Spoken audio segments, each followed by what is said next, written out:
Algunos me han puesto preparación, otros me han puesto aproximación. Y la respuesta era anamnesis dirigida, porque hemos dicho que primero, lo más rápido posible que usted tenga que hacer es preguntar algo básico, ¿no? Por lo menos lo básico. Entonces, claro que tiene que preparar, tiene que aproximar, tiene que hacer el seguimiento, por supuesto. Pero le dimos importancia a la anamnesis, ¿verdad? Es decir, saber exactamente qué tipo de herida, por lo menos tener una idea. También se han equivocado en esta alrededor del 35%. Primero que la mayoría está bien, ¿eh? O sea, han dado un buen examen. O sea, no es que se han jalado. Alrededor del 70% más o menos. En promedio. ¿Cuál es el volumen aproximado de líquido intracelular para un varón de 70 kilos? Entonces muchos se han confundido entre líquido intracelular y agua corporal total, ¿no? El agua corporal total es todo. El agua intracelular es el 40%. ¿No? Algunos han calculado el 60%. Se han equivocado por esa razón, al parecer. ¿Ya? Acá se estaba pidiendo el líquido intracelular, ¿no? O sea, el 40%, no el 60%. No ha habido ningún reclamo hasta ahora, pero si hay alguno, pueden hacerlo ya.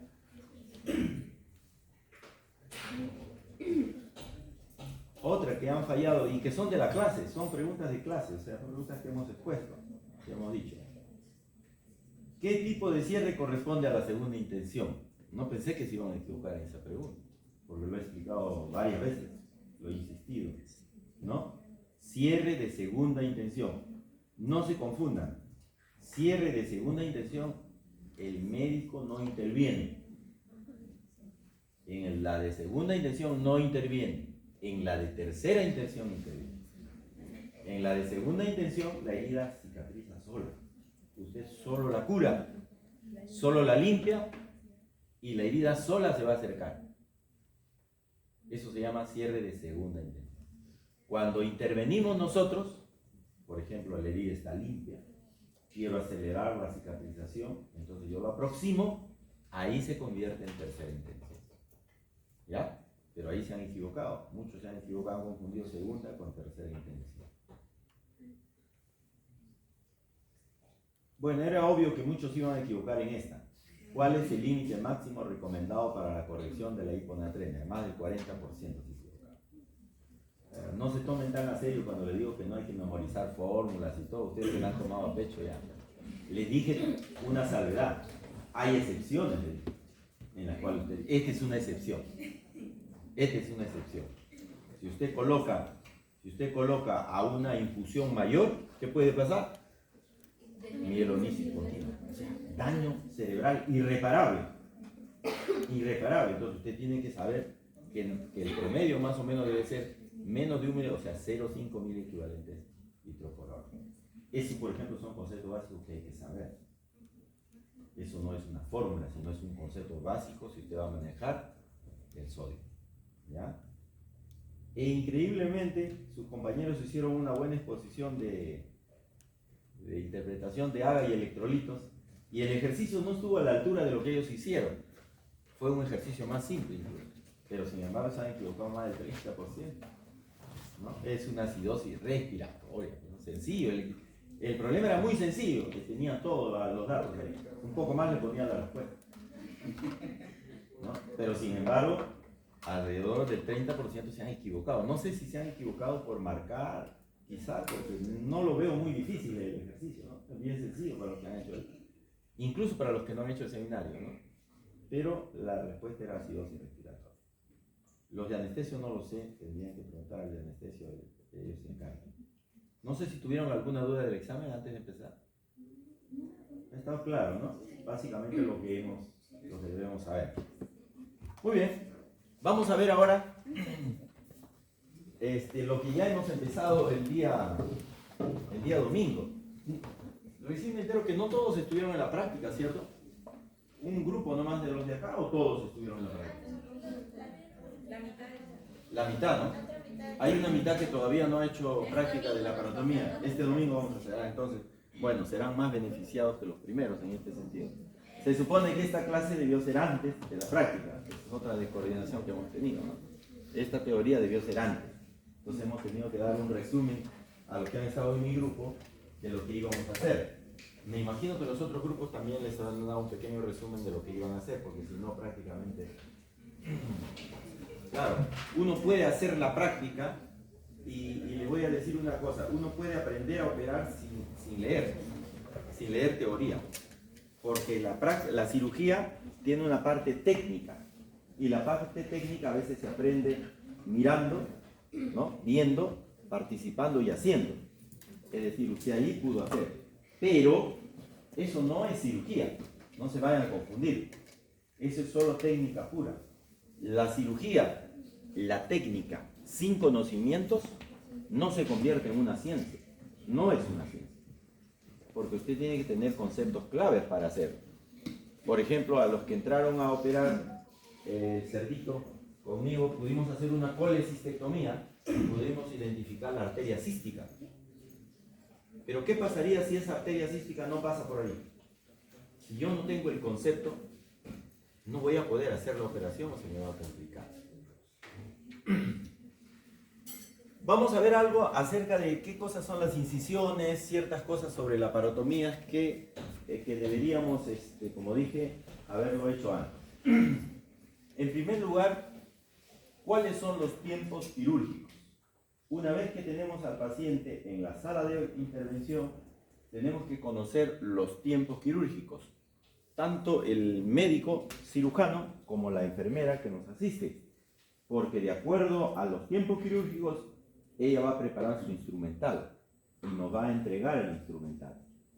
Cuando está iniciando, ya sabe que usted va a necesitar el bisturí, va a necesitar la tijera de mayo, pero no va a necesitar un separador, por ejemplo, al inicio. Entonces, para eso son los tiempos.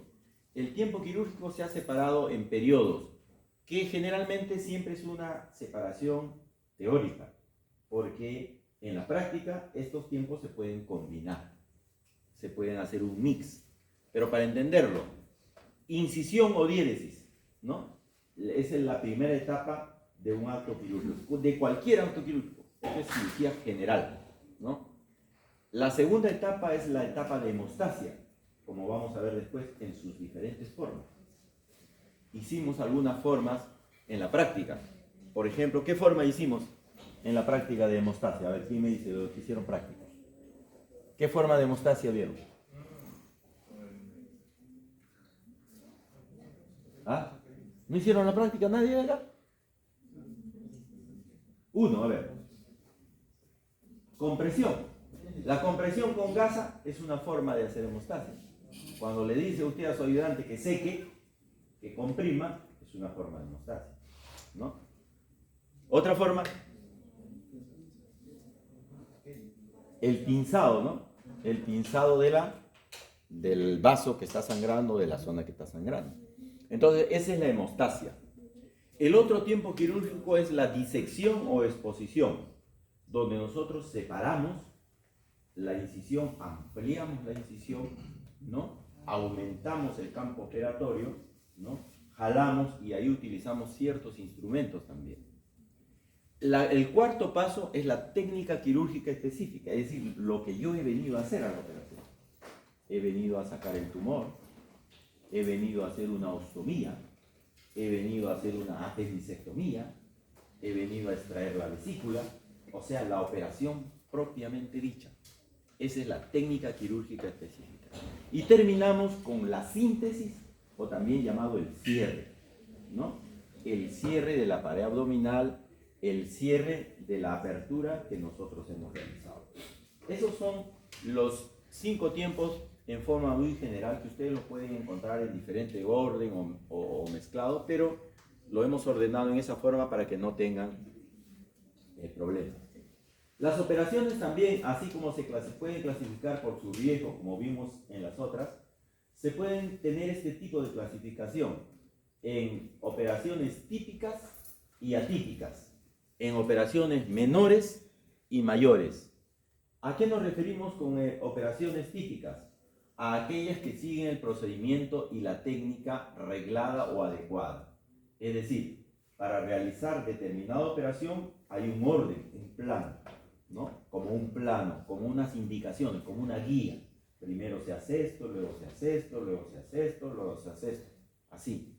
Primero buscamos la arteria, ligamos la arteria, luego pasamos a ubicar el conducto cístico, ligamos el conducto cístico y en cuarto lugar extraemos la vesícula en forma retrógrada o anterior, como vamos a ver después. Hay un orden. Eso se llama una operación típica.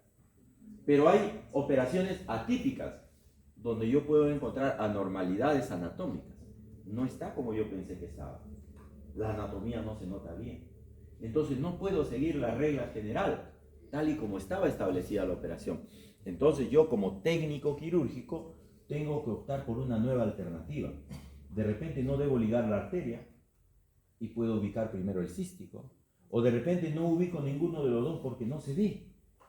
Y empiezo a operar la vesícula desde el fondo hacia la arteria o hacia el cístico. Entonces yo estoy haciendo una operación atípica. Estoy haciendo una operación diferente a lo que normalmente se debería hacer. No es que esté mal, sino es una alternativa que tiene el cirujano. En el acto operatorio, porque a veces ni la ecografía le saca igual, eso es lo que pasa. Todo lo que vemos nosotros antes de operar al paciente son imágenes. Son imágenes, muchas de ellas en 2D. Entonces no es una muestra de la realidad de lo que voy a encontrar. ¿Cuántas veces entramos a operar y no es lo que dice la ecografía? No es lo que dice la tomografía, es diferente. Entonces, yo puedo optar por hacer una operación atípica. Y bueno, operaciones menores y mayores. Generalmente relacionadas con el riesgo quirúrgico, las operaciones mayores son de más riesgo, las menores de menor riesgo. Usualmente las menores son de anestesia local, son operaciones cortas, sencillas, no abarcan a veces cavidades, el paciente tiene mínimo riesgo. Las operaciones mayores generalmente demandan más tiempo, son operaciones que comprometen a veces vísceras, que comprometen cavidades, pacientes tienen más riesgo, etc. Es otra manera de clasificarlas. Cuando vamos a hacer una operación, cualquier cirujano en cualquier especialidad, tenemos que conocer dos conceptos. La estrategia quirúrgica y la táctica quirúrgica. Así lo clasifican algunos teóricos. La estrategia quirúrgica consiste en no solamente ver al paciente en el momento que vamos a operarlo, y que lamentablemente no es lo común en nuestros hospitales, ¿no? Es decir, muchas veces el cirujano que va a operar no conoce al paciente, lo conoce cuando lo va a operar. No es como en las clínicas. En las clínicas particulares, usualmente el cirujano que evalúa al paciente es el que lo opera. En los hospitales públicos o de seguros, no necesariamente el cirujano que evalúa al paciente lo opera. Y ahí pueden haber problemas. ¿Por qué? Porque la estrategia quirúrgica es un conglomerado de acciones que se toman antes de operar al paciente, de lo que hablamos de antes, de lo que hablamos del preoperatorio, de lo que hablamos de evaluar al paciente, de una buena historia clínica, de una evaluación del riesgo, incluye el preoperatorio, incluye qué voy a hacer en el intraoperatorio, le planteo al paciente, va a necesitar UCI, no va a necesitar UCI, va a necesitar un instrumental especial, no va a necesitar un instrumental especial. Es una estrategia completa. En cambio, la táctica quirúrgica viene a ser un plan específico basado en la cirugía. Por ejemplo, voy a realizar una resección del tumor de colon. Entonces yo tengo que tener una táctica al momento de dice, voy a hacerlo por la laparoscopía. El otro dice, no, mi táctica quirúrgica va a hacerlo cirugía abierta, porque es un tumor muy grande. Es un tumor que no voy a poder extraerlo por vía laparoscópica. Entonces, eso es parte de la táctica quirúrgica. O a veces en plena cirugía, el cirujano ha hecho un plan y ese plan puede cambiar de acuerdo a los hallazgos. Es propia del mismo cirujano, de su habilidad a veces, ¿no? Es decir, tengo mayor habilidad a hacerlo de acá para allá. que hacerlo de acá para allá porque soy diestro. Ese día de la cirugía había algunos alumnos, creo que eran zurdos. Entonces, se acomoda mejor de este lado para este lado y no de acá para allá. Entonces, eso es táctica quirúrgica. Por supuesto, hay que saber, como lo dijimos en la práctica, que el éxito de una cirugía depende del equipo quirúrgico. No es propiedad del cirujano. Es un acto que incluye un equipo, ¿no? Si la enfermera no le asiste bien, su cirugía no va a avanzar bien. Si el anestesiólogo no lo anestesia bien, usted no va a avanzar bien. Nosotros tuvimos la oportunidad de tener un cerdito que duró toda la cirugía, casi hasta el final. Creo que hasta el final. Entonces, es un equipo. Anestesiólogo, cirujano principal. Si tienes un ayudante que no cumple la función de ayudarte, ¿cómo avanzas bien la cirugía? A veces el ayudante está haciendo otra cosa, está mirando otra cosa y no se da cuenta que el cirujano 1 está pidiendo su ayuda y no necesita pedirla a veces. Usted como ayudante, como cirujano 2, tiene que saber los tiempos y tiene que saber la táctica quirúrgica. Entonces usted sabe qué cosa va a hacer el cirujano 1. La enfermera tiene que conocer la técnica quirúrgica para ir alistando la pinza que usted le solicita, porque si no en ese momento el paciente sangra. En ese momento tuvimos sangrados venosos, pero cuando hay sangrados arteriales son profusos. Sangra de tal manera que usted mira y ya no puede ver nada de campo operatorio, está lleno de sangre. Entonces la enfermera tiene que saber, su instrumentista, qué cosa va a necesitar en ese momento, alistarse. Entonces es un equipo. Y he puesto abajo el personal técnico de limpieza, también integran el equipo, parece mentira. Ya hemos hablado de desinfección, hemos hablado de asepsia, de antisepsia, de limpieza. Si esto no funciona bien, todo el resto viene a ser un fracaso. Por supuesto, el paciente tiene que ser colocado en la mejor posición que le permita a usted hacer la cirugía. No es pertinente que se adecue en una posición que le va a incomodar. Las mesas que tuvimos en la práctica no son mesas quirúrgicas, y es por eso que algunos que eran muy altos tenían que hacer esto.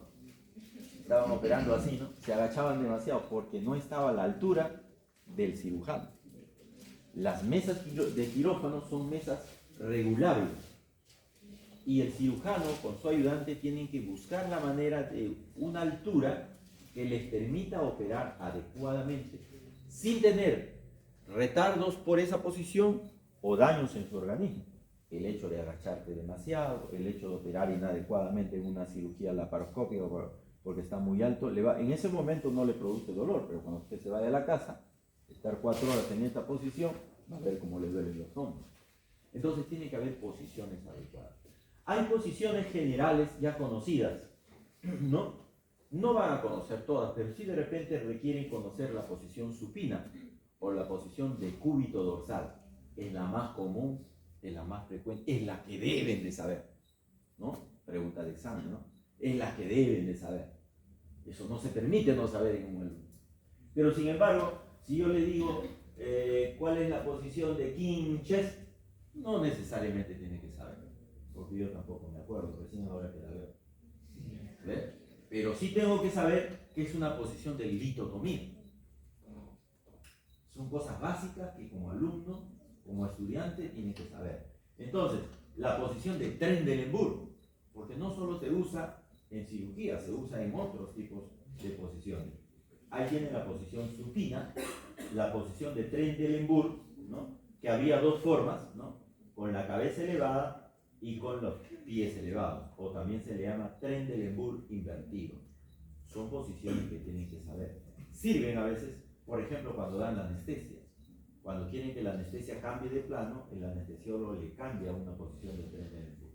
Cuando quiere que la anestesia, si es una anestesia no pesada, baje, se quede abajo, entonces ponen un Trendelenburg normal, ¿no es cierto? Cabeza elevada. Entonces no permite que la anestesia agarre planos hacia arriba, ¿no? Posiciones importantes, la posición de litotomía, que algunos también la conocen como posición ginecológica cuando apertura las piernas, ¿no es cierto? La posición prona, también deben de saberlo. Paciente en decúbito dorsal, pero al inverso. ¿no? Decúbito ventral sería en este caso. También llamada posición prona. O sea, el inverso de la posición supina sería la posición prona. La diferencia a veces es que está con las manos hacia abajo, ¿no? A diferencia de lo que es como si abrazara a la mesa, ¿no? Como se abrazaba a la mesa. Esas son las posiciones principales que deben de saber. Hay muchas otras, como la posición de ahí que está en Jack Lane, creo, que algunos lo conocen como posición en navaja sevillana. En castellano su nombre real. Esa posición, por ejemplo, es muy buena para operar cirugía periorificial, por ejemplo, cirugía de hemorroides, cirugía de pólipos anales, ¿no? Posición de navaja sevillana. Muy bien. Una vez que tenemos al paciente en la cama, en la camilla, como tuvimos al animal en la camilla, tenemos que decidir dónde vamos a cortar. Y para eso hemos dicho que hay una estrategia, ¿no? Hay un plan establecido para lo que vamos a hacer. ¿Qué vamos a hacer? ¿Qué vamos a extirpar?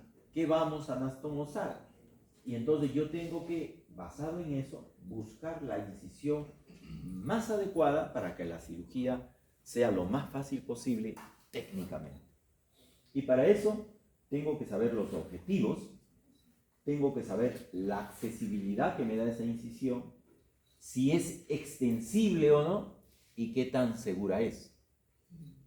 Entonces, así por ejemplo, si yo voy a operar o voy a hacer una gastrotomía, no tendría sentido que haga una incisión de McBurney o una incisión transversa inferior. Porque si bien es cierto, puedo extenderla un poco, no voy a extenderla adecuadamente. Si bien es cierto, puedo tener acceso a la cavidad abdominal, mas no voy a tener acceso al estómago. Y además, el objetivo mío no es operar el apéndice, ni el ciego, ni el ilion distal, sino mi objetivo es superior, epigastrio, estómago, duodeno, vías biliares. Entonces no me conviene esa decisión. El primer tiempo operatorio, hemos dicho, tiene que ver con la incisión, llamado también diéresis o llamado corte, con cualquiera de ellos, ¿no? Se trata de cortar, se trata de dividir.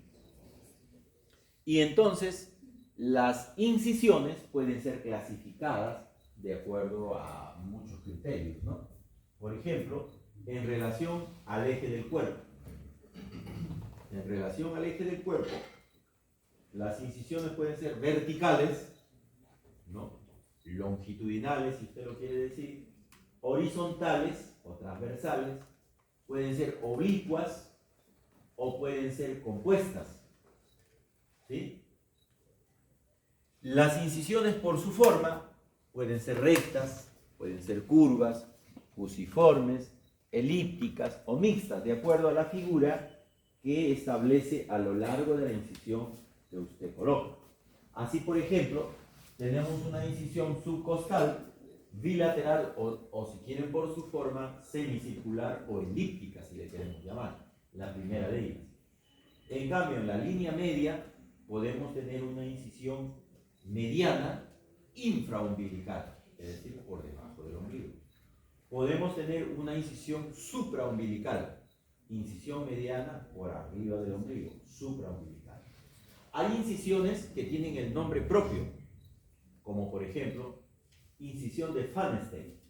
Es la incisión realizada para las cesáreas, ¿no? Es una incisión transversa o semielíptica en la parte suprapúbica, ¿no? Pero que no guarda relación con la línea media, ¿no?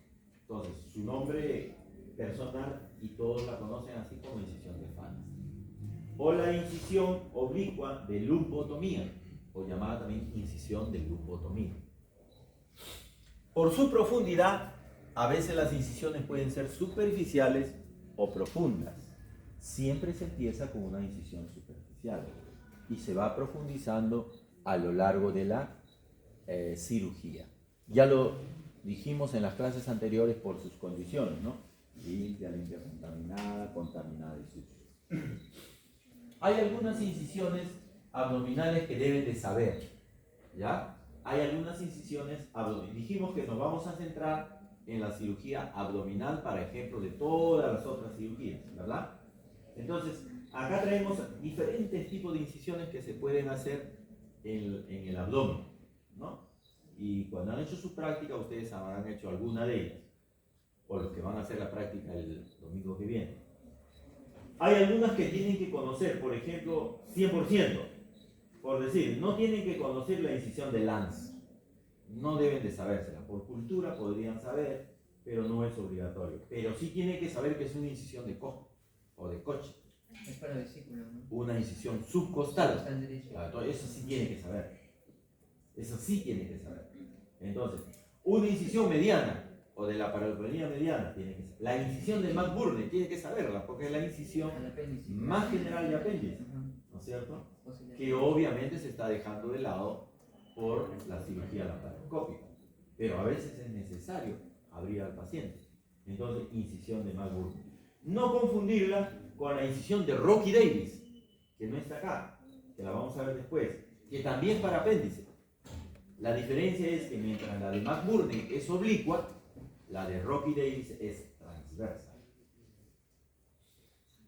La incisión paramediana, es decir, entre la línea media y el límite del abdomen, paramediana, paralela al medio.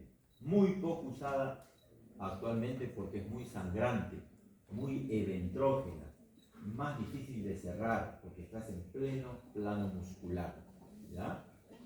Las incisiones transversas, hay diversas incisiones transversas, todas aquellas que por su forma la tengan. La incisión de Fanese, que ya la hemos comentado, ¿no?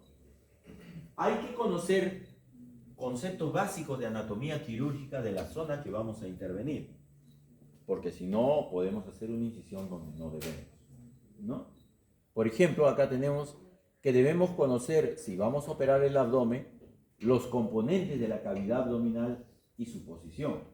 Si va a operar el cráneo, tendrá que conocer el contenido del cráneo con sus diferentes lóbulos y sus diferentes posiciones de los diferentes órganos. Si va a operar el tórax, tiene que tener conocer una anatomía topográfica del tórax, ¿no? Que es la pleura, dónde está la pleura, cómo se divide, dónde es el lóbulo derecho, cuántos lóbulos tiene el lóbulo izquierdo, qué contacto tiene con el pericardio, ¿no? Etcétera. Usted tiene que conocer anatomía básica y específicamente anatomía topográfica. Recuerden que hay dos tipos de anatomía, la topográfica y la descriptiva, ¿no? La topográfica nos da una idea general de la posición de los órganos. Entonces, usted tiene que saber, porque si no, entraría inadecuadamente a hacer una cirugía en una posición que no le corresponde. Y el abdomen se divide en cuadrantes para fines también topográficos. Recuerden rápidamente: epigastrio, región umbilical o también llamada mesogastrio, hipogastrio púbica, ¿no? La región inguinal derecha, los flancos, los hipocondrios o cuadrantes superiores. ¿Por qué? Porque cada uno de ellos tiene relación con ciertos órganos. Entonces yo tendré que saber en qué cuadrante debo hacer mi incisión para más o menos abordar el órgano que yo quiero trabajar. Un resumen de la anatomía básica del abdomen, porque esta no es clase de anatomía, pero darles un ejemplo de qué es lo que tienen que saber, ¿no? Cuando van a acceder a una cavidad. Por ejemplo, los límites de la cavidad abdominal.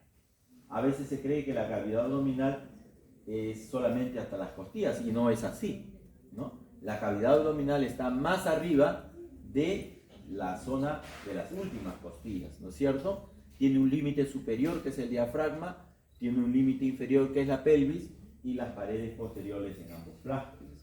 Está rodeado de músculos. Cuando usted va a cortar, usted tiene que saber qué músculos hay, porque de esa manera puede prevenir sangrados o puede saber si está entrando o no en determinado plano.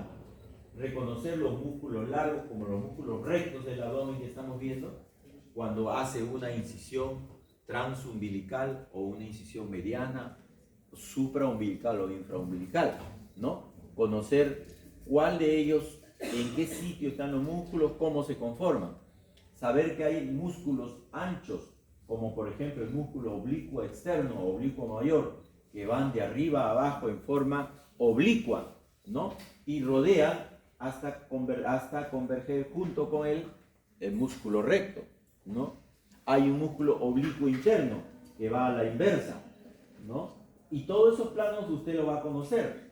Conocer que hay una fascia transversalis, o un músculo transverso. Y por último, conocer que tiene el peritoneo, por ejemplo. Por supuesto, antes de eso ha tenido que atravesar el piel, el tejido celular subcutáneo, con todas sus capas, porque eso le va a permitir tener una idea de cómo va a ser una sutura, cómo va a ser un cierre, cómo va a ser una síntesis. Va a colocar puntos solo en la piel, va a colocar puntos en el tejido celular subcutáneo o va a tener que colocar puntos a lo largo de todos los planos.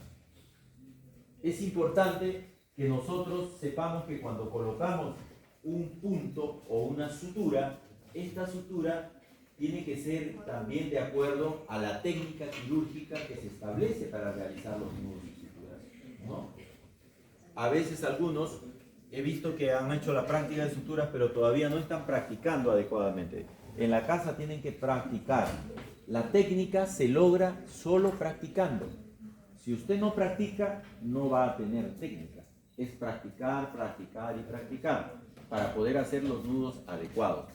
Pero tiene que también tener una idea de la teoría. Si usted no sabe lo que es un nudo cuadrado, entonces no va a saber exactamente cuál es la anatomía de un nudo. Usted no va a saber cómo se puede soltar un nudo si usted hace un nudo cuadrado.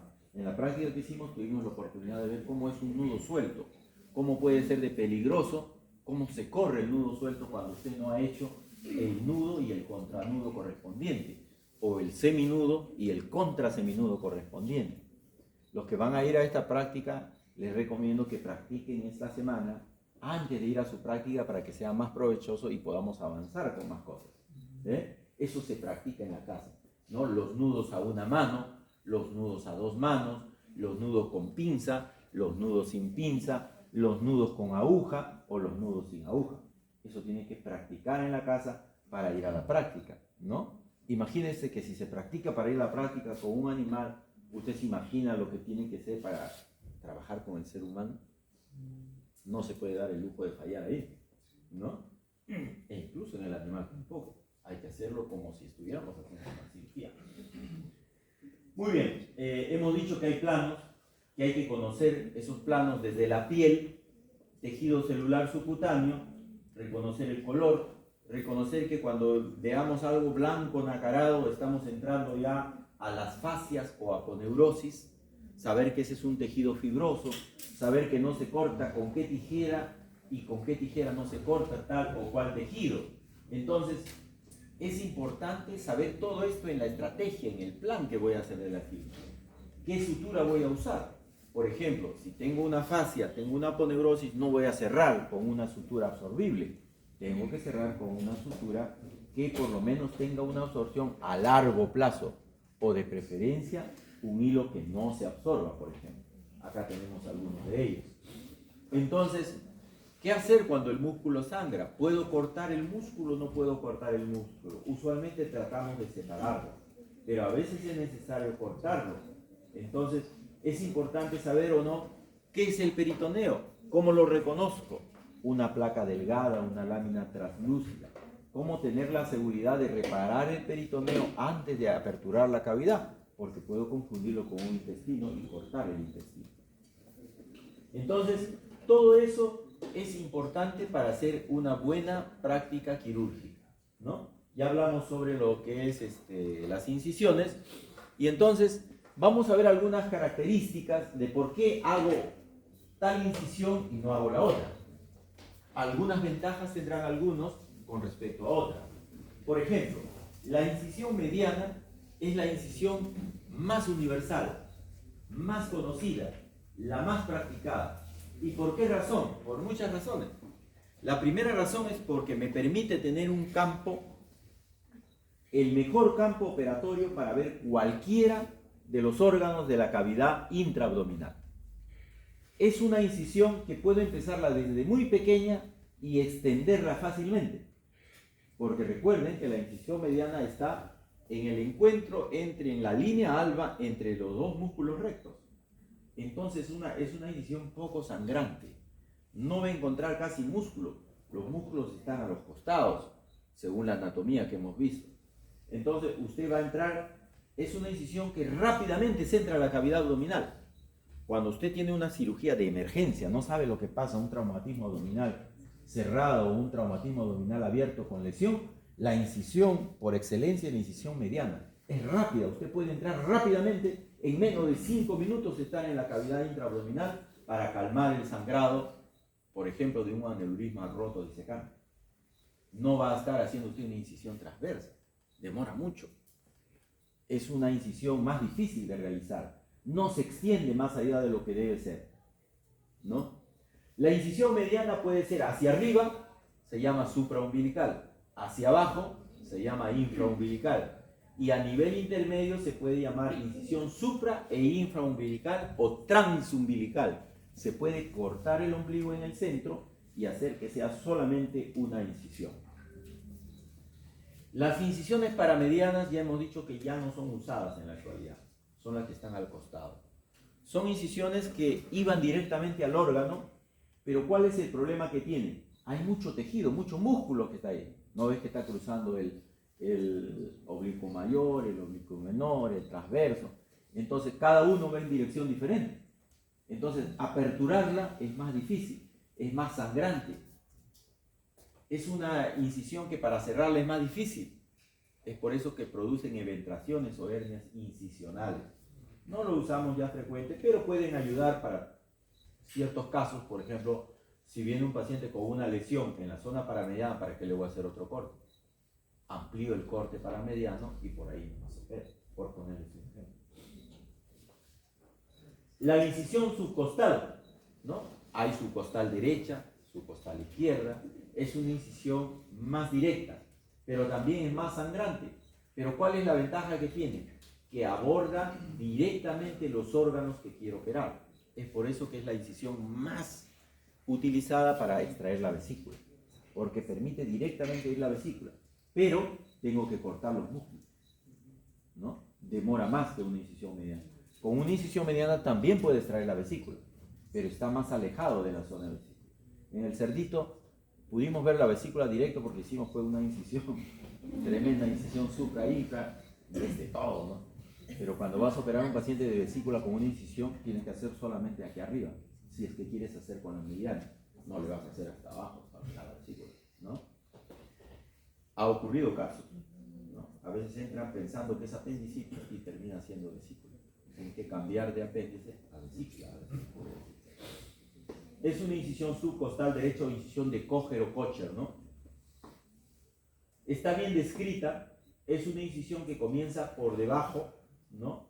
Que empieza en la línea media, más o menos de unos 2 a 5 centímetros por debajo del cifoides, algunos dicen a 2 dedos, ¿no? 2 dedos debajo del borde costal, ¿no? Siguiendo esa línea y más o menos alrededor de un promedio de 10 a 12 centímetros. Esa es la incisión subcostal de Kocher, ¿ya? Todavía se practica. La incisión de McBurney es una incisión oblicua en la fosa ilíaca derecha o específicamente en el punto de McBurney. Es específica o dirigida exactamente para la extracción del apéndice. Una incisión oblicua izquierda, por ejemplo, para las hernias inguinales podemos hacer incisiones oblicuas. La incisión de McBurney, hemos dicho que es una incisión pequeña de 5, 8 centímetros, oblicua en la zona de la fosa ilíaca derecha o cuadrante inferior derecho. ¿Cuál es la ventaja? Que como es oblicua, le sigue a las fibras del oblicuo mayor, por lo tanto no tengo que cortarlas, la puedo separar y al abrir los otros músculos también los separo sin cortar el músculo de preferencia, ¿ya? Es la más frecuente para apéndice. No confundirla con la incisión de Rocky Davis. La incisión de Rocky Davis es lo mismo para el apéndice, pero la ventaja es que se hace transversal. Por decir, es una incisión un poco más estética, siguiendo las líneas del Langer, ¿no? Y no necesariamente oblicua. Entonces, algunos cirujanos optan por hacer la incisión de Rocky Davis porque es una incisión más horizontal que oblicua, ¿ya? Pero dentro se separa lo mismo. Ahí está la diferencia entre una incisión de McBurney, que vendría a ser la oblicua plena, y una incisión de Rocky Davis, que es casi horizontal o semi-oblicua. Sirve para extraer el apéndice. Hay incisiones oblicuas inguinales, como hemos dicho, para las cirugías generalmente de hernias. Cuando veamos la clase de hernias veremos eso. La incisión de Fadenstein es una incisión usada por los ginecólogos.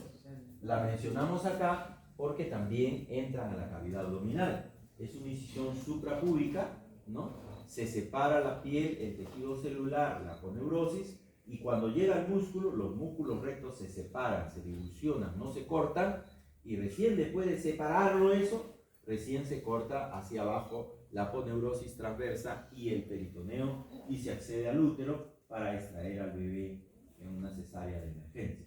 Es una incisión rápida de ingresar, ¿no? Menos rápida que la mediana. Antes se hacían las medianas como cirugía para la cesárea. Actualmente se hace la Fadenstein mucho más porque es una cirugía más estética, ¿no? Es una cirugía que está por encima del pubis y entonces la paciente se pone la truza y no se le nota. En cambio, una incisión mediana, una cesárea con incisión mediana es mucho más visible estéticamente. Para la síntesis, que es uno de los tiempos operatorios, hay que tener ciertos criterios. Y, por ejemplo, buscar que mi cierre no tenga complicaciones después. Que deba ser confortable para el paciente, no estar a tensión, por ejemplo. Hacer una puntada no tan cerca ni tan lejos, como vamos a ver. Una manera que sea no tan estética ni antiestética, ¿no? Y siempre empezar por los extremos de la herida, excepto tenga que hacer usted un punto de reparo, porque la cirugía ha hecho que la herida cambie de posición, por ejemplo, ¿no? Por ejemplo, en incisión mediana se puede cerrar primero el peritoneo, luego del peritoneo se cierra la aponeurosis, y luego de cerrar la aponeurosis usted decide si va a cerrar el subcutáneo o de frente a la piel. También se puede hacer en un solo plano, es decir, agarrar todas las capas de la piel en un solo plano. En el cerrito que hicimos tuvimos la oportunidad de hacer en un plano nada más todas las capas, dejando solo la piel para el cierre final. Es otra manera de cerrar la cavidad abdominal, pero hay que hacerlo con un hilo que tenga la fuerza necesaria. Si usted utiliza un hilo muy delgado, no va a tener esa fuerza. Tiene que usar por lo menos un calibre 1 hacia arriba, 0, 1 hacia arriba, ¿no? Ya recuerden que los hilos tienen su categorización. A propósito de eso, el seminario es la próxima semana. La próxima semana tenemos el seminario y tiene relación con esto que estamos hablando. Hay que tener un criterio para cerrar las incisiones, ¿no? Si me hacen de esa manera, hasta yo me asusto de ese cierre, ¿no? ¿Por qué? Porque no está buscando la estética, no está buscando un punto es más largo, el otro es más corto, uno está más pequeño, otro está más grande. Entonces, no, hay que buscar la mejor estética. Pero recordar que la estética pasa a segundo plano cuando se trata de la seguridad del paciente. Nunca se prioriza la estética relacionado con la seguridad del paciente. Primero es la seguridad y segundo es la estética. Si es un paciente con peritonitis generalizada fecaloidea, este paciente tiene que tener puntos de afronte, o lo que se llama cirugía de afronte, que son los puntos grandes, ¿no? Porque si no se abre el abdomen. Hace hipertensión abdominal y el paciente se abre. Y usted, por no colocarle esos puntos, por decir, no, le va a quedar feo, la paciente se va a quejar, usted no le coloca esos puntos, buscando la estética antes de la seguridad. Tiene el cirujano que ser muy cauto, muy sabio, muy prudente para decidir qué incisión va a utilizar, ¿no? Tuvimos a una paciente hace no mucho que tuvo una apendicitis aguda, tenía un tatuaje, ¿no? Un tatuaje. Y decidimos hacer la incisión a través del tatuaje, ¿no? En la misma línea del tatuaje, de tal manera que le permita tener una estética, y efectivamente se pudo hacer la operación sin ningún problema. Y al cerrar, prácticamente no se le notaba nada, ni siquiera con cirugía laparoscópica hubiera logrado eso. ¿Por qué? Porque el cirujano tiene que ver qué le conviene al paciente y qué no le conviene. Si yo hacía esa incisión, pero no había conveniencia para extraer el órgano, nunca hubiéramos hecho eso. Pero si hay la factibilidad, la estrategia, la técnica, es decir, antes decido, entonces puedo hacer una cirugía adecuada. En la incisión o corte hay que tener algunas consideraciones que algunos que estuvieron en la práctica no las tenían, porque tal vez no las sabían, quién sabe, o no les explicaron. Por ejemplo, en cuanto al uso del bisturí, la mejor forma de agarrar el bisturí es como un lápiz. Así como usted agarra un lapicero, o como agarraba, porque ahora todo es con tablets y todo. Pero así, de esa manera es la mejor manera. Y siempre el índice debe buscar la precisión en la zona o en el instrumento que usted va a incidir. Siempre debe ser en ángulo de 90 grados y tratar de cortar primero con el borde convexo del bisturí y termina con la punta del bisturí que hace el fin de cada corte, ¿no? Entonces hay que saber cómo tomar.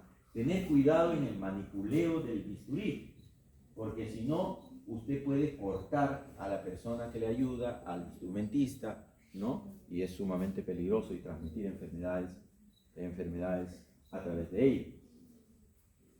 En la incisión van a encontrar que ustedes hay diferentes tipos de bisturí. Se clasifican por números, ¿no? Por mangos, y cada mango tiene una hoja diferente. Entonces, esas hojas tienen que adaptarse al mango que usted tiene. Vea usted que tiene qué tipo de mango y de acuerdo adapta las hojas que van también por números, del 10 al 15 y del 20 al 25. Así, por ejemplo, los mangos 3, que son los más frecuentes, ¿no? Son las hojas del 10 al 15.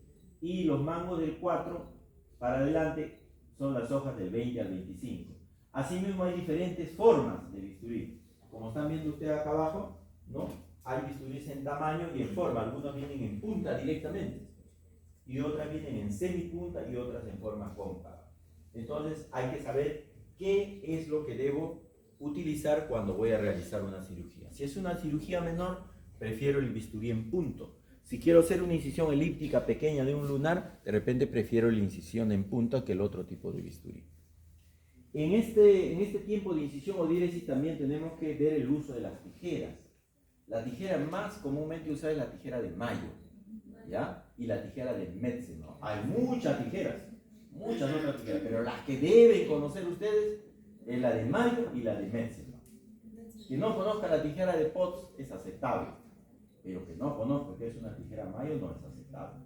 Entonces, saber que las tijeras pueden ser rectas o curvas, y que cuando usted inicia, la tijera de Mayo recta es para cortar los hilos de sutura. Tijera de Mayo recta se llama. Y la tijera de Mayo curva es para cortar los tejidos, y los tejidos duros. Cuando usted va a cortar la poneurosis, usted no pide la tijera de Metze, usted pide la tijera de Mayo, porque es una tijera más fuerte, más gruesa, con capacidad para cortar adecuadamente esos tejidos. Cuando usted va a cortar un tejido suave, un tejido blando, por ejemplo, un intestino, una biopsia, usted pide una tijera de Metzenbauer.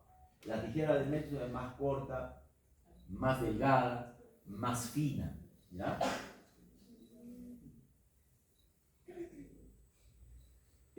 Por supuesto, ahí estamos viendo algunas de las tijeras que le estaba haciendo, cómo agarrar el bisturí, ya estamos viendo. Hay hasta dos maneras, yo les recomiendo la de lápiz, pero también pueden utilizar la otra manera, ¿no? En cuanto a la hemostasia, ya hablamos algo de eso, ¿no? Siempre en una incisión va a haber sangrado. Y lo que más dificulta a un cirujano es el sangrado, porque le tapa el acto operatorio. No puede usted continuar, porque le llena la sangre y usted no puede ver bien en qué parte está. Entonces hay que realizar hemostasia. Y la hemostasia puede ser hasta de dos tipos, o incluso la definitiva de otras. La primera, que es la hemostasia temporal, y la segunda, que es la hemostasia definitiva. La hemostasia temporal es aquella, como lo dice su nombre, temporal, por un tiempo. ¿Y cómo se hace esa? A través de diversas formas. Por ejemplo, un vaso está sangrando, yo pongo mi dedo para que no sangre. Es temporal. O pongo una gasa a través de presión. Es temporal, ¿no? Es decir, no he hecho algo definitivo. Si hay una elevada presión, va a volver a sangrar. Está sangrando algo y yo le coloco una pinza inmediatamente. La dejo 3 minutos la pinza y después saco la pinza y de repente ya paró el sangrado. Es una hemostasia temporal. En cambio, ¿qué es una hemostasia definitiva? Aquella a la cual, a la temporal, le agrego un método que va a permitir que mantenga esta hemostasia incluso hasta después de la operación. Así, por ejemplo, la más frecuente es la ligadura. Coloco la pinza, ya sangró, pero digo, esto es una arteria. Cuando tenga su presión normal el paciente va a volver a resangrar. No, mejor lo liga. Y entonces usted realiza una ligadura simple. Simple o de transficción. ¿Qué es de transficción? Transficción significa que si yo tengo la pinza fija, le coloco un punto por debajo y le coloco un nudo. Eso es transficción. A diferencia de ligadura simple, es colocar un lazo y hacer un seminudo con un contraseminudo para poder asegurar. Mínimo hemos dicho que debe ser 3. Es decir, un nudo o seminudo, como le llaman algunos, no sé cómo le han dado en la clase de práctica, ¿no? Darle un contranudo o un contraseminudo y añadir un nuevo nudo o seminudo. Mínimo 3. Pero de acuerdo al hilo, a veces necesita más. Si, por ejemplo, usted utiliza una sutura como el nylon, que tiene la característica de tener memoria, es decir, de regresar a su situación original, usted le hace 3 y es delgado, se puede abrir. Entonces hay que hacerle a veces más veces. Algunos han dado una regla que no siempre se cumple, que dice, de tantos nudos como número tenga el hilo. Por ejemplo, si es 5-0, ¿cuánto le tengo que dar? 5. Si es 6-0, le daré 6. Si es 4, le daré mínimo. ¿Ya? No es una regla válida para todos, pero le puede ayudar para cuando son hilos, especialmente del tipo de nylon, que son hilos que fácilmente regresan a su situación original. Hay otras hemostasias definitivas como la reconstrucción vascular. Es decir, he cortado una arteria, se ha seccionado y yo la vuelvo a reparar. Es decir, la vuelvo a conectar, ¿no? Hacer una anastomosis del vaso. Entonces, he logrado la hemostasia definitiva a través de una reconstrucción vascular. Actualmente hay cera de hueso, que por ejemplo, cuando está sangrando, cuando hacen en ciertas operaciones, en la pelvis, por ejemplo, en los huesos, no se puede poner puntos. Entonces le aplicamos cera de hueso y puede ayudar en la hemostasia. Hay otros métodos que se usan como la electrofulmiración, la criocirugía, rayos láser, hemocolágenos, sustancias que se colocan actualmente y en ese momento producen el proceso de hemostasia definitiva. Hay pinzas que se usan para hemostasia. Que no sepan qué es una pinza de Ochsner, bueno, pues nadie sabe, ¿no? Pero tienen que saber qué es una pinza Kelly. La pinza Kelly es la más usada, ¿no? La más frecuentemente usada. Y hay Kelly recta y Kelly curva, ¿cierto? Ustedes siempre van a pensar en eso. La pinza Halsted o pinza mosquito es igual que una pinza Kelly, pero más pequeñita, ¿no? Sirve para vasos pequeños, más finos, etcétera, etcétera, ¿no? Hay otras pinzas que tienen que poco a poco conocer en ese orden, las pinzas Fiam, las Hayes, las Mister o las Crawford, ¿no? Y hay otras que son mucho más complicadas. En la práctica de instrumentación seguramente han visto muchas de ellas. En la disección o exposición, en el tiempo que hay disección, el ayudante tiene mucho que hacer. El cirujano ayudante cumple una función importante, tan igual o más que el cirujano a veces. Parece mentira. Tiene que exponer, separar, para que el cirujano le permita, de alguna manera, ver el campo operatorio adecuado. En la parte de disección o exposición, se liberan las estructuras que están alrededor del órgano que vamos a trabajar.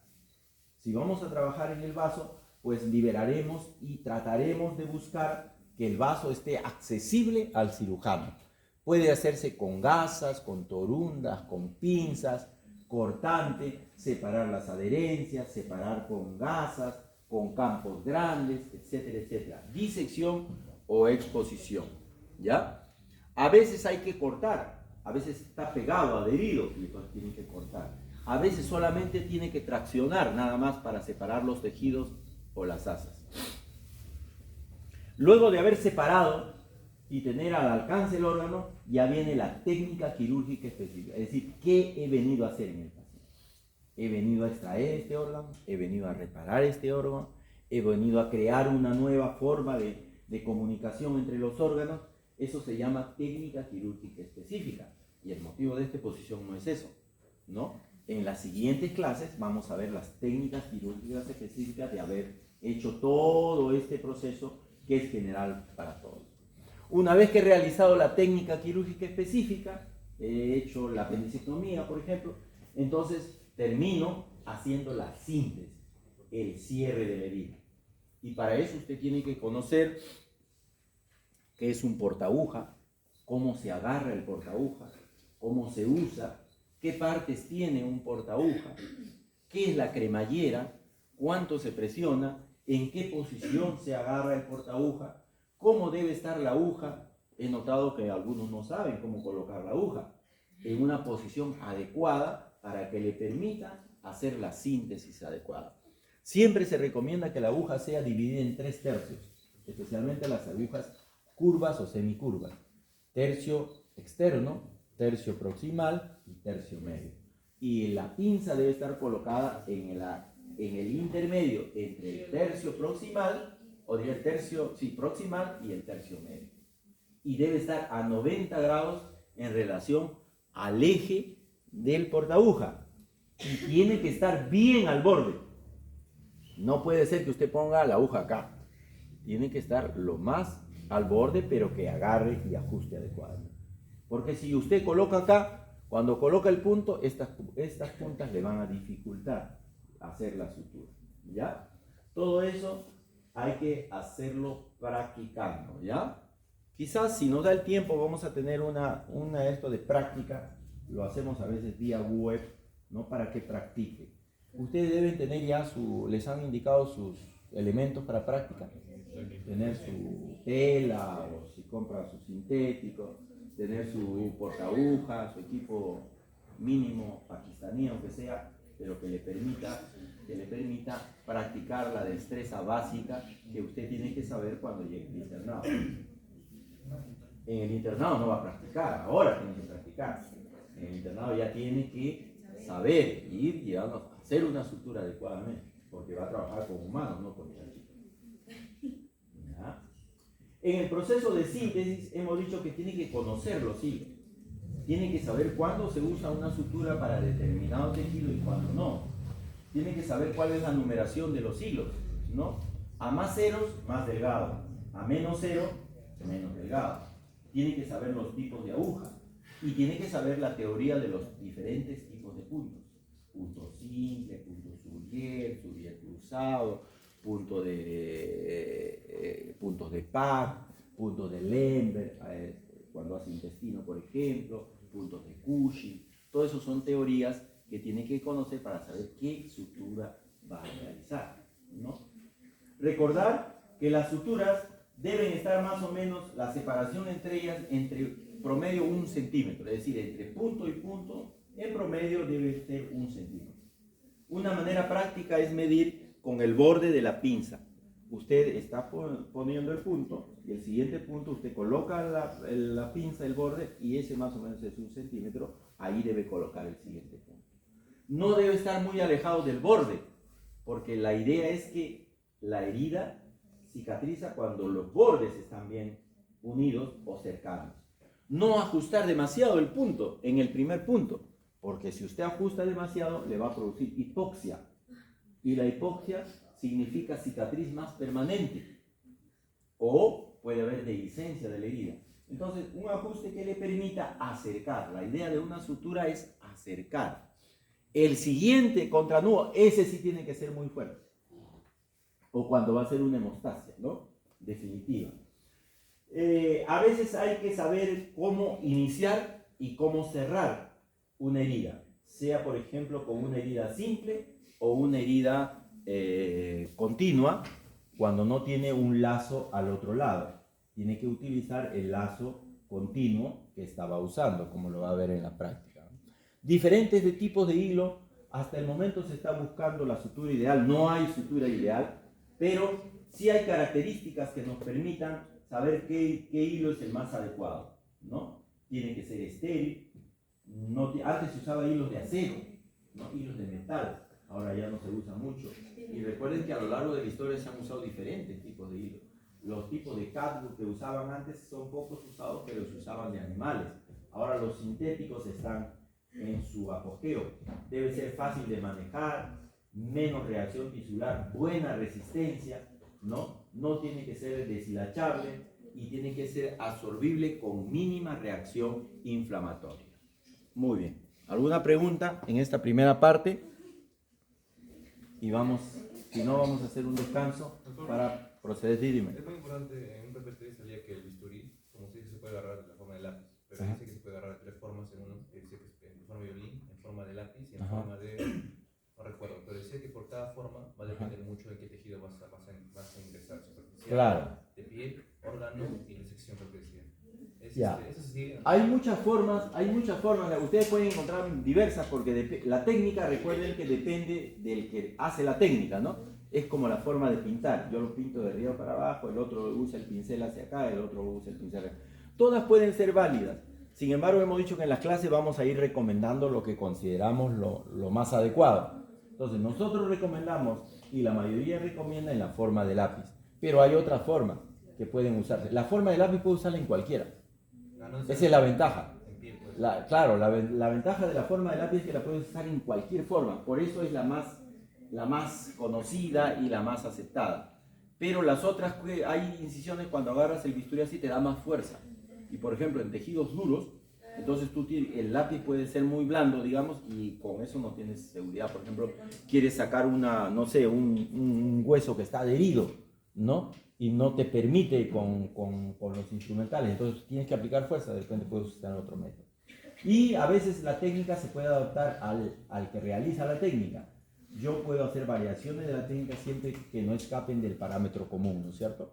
Lo puedo poner de costado, así, ¿no es cierto? Pero a veces cuando inicias algo, empieza con lo más común y a lo largo que desarrollas en la cirugía, si llegas a ser cirujano, etcétera, vas adaptando tu propia técnica. Es como el pintor empieza aprendiendo en Bellas Artes cuáles son las técnicas base de pintado, hasta que al final desarrolla una técnica con la cual pintar, ¿no? Propiamente de él. Los grandes pintores tienen diferentes formas de pintar, pero logran el objetivo. Igual es esto, ¿no?